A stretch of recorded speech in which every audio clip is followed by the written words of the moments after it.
बिस्मिल्लाहिर्रहमानिर्रहीम, अस्सलाम वालेकुम, welcome to my channel. Hope कि आप सब ठीक होंगे। इस वक्त हम आपको बता रहे हैं कि आज ताज़ा तरीन जो है वो समाअत होगी जी ज़हीर और शब्बीर की ज़मानत को लेकर। और अदालत के अंदर आज इनकी ज़मानत के ऊपर जो दरख्वास्त दायर की गई थी उनके वकील की जानिब से, उसके ऊपर समाअत की जाएगी।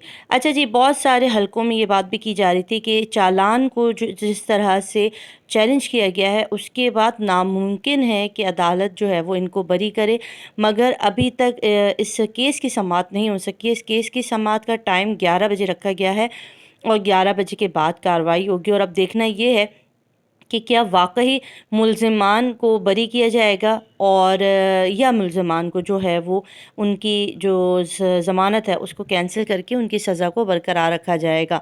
तो अभी थोड़ी देर में इंशाअल्लाह रिपोर्ट आना शुरू हो जाएगी। अभी तक मुल्ज़िमान अदालत में नहीं आए हैं। ये मैं आपको पुरानी केस की जो है वो फुटेज दिखा रही हूँ इस वक्त।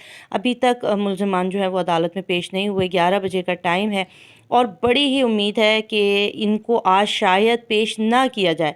अच्छा, उसका रीज़न आप सुनेंगे तो आपको बड़ी हँसी आएगी कि आज इनको शायद अदालत में पेश नहीं किया जाएगा। इसलिए नहीं पेश किया जाएगा क्योंकि इनको जो ये पहले आते थे ना हर छोटी बड़ी पेशी पर, जिस पे अदालत इनको कहती थी कि आप मत आएँ, आपके वकील आ जाते हैं काफ़ी है, मगर ये भाग भाग के आते थे बड़े परफ्यूम लगा के, तैयार श्यार होके, लाल टोपा पहन के।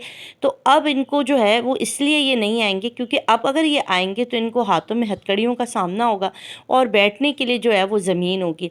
तो कोर्ट में इस तरह से इनको नहीं पेश करने के लिए इनके वकील जो हैं वो पूरी एड़ी चट्टी का जोर लगा रहे हैं। तो देखते हैं कि मामलात आज कहाँ जाते हैं और क्या होता है।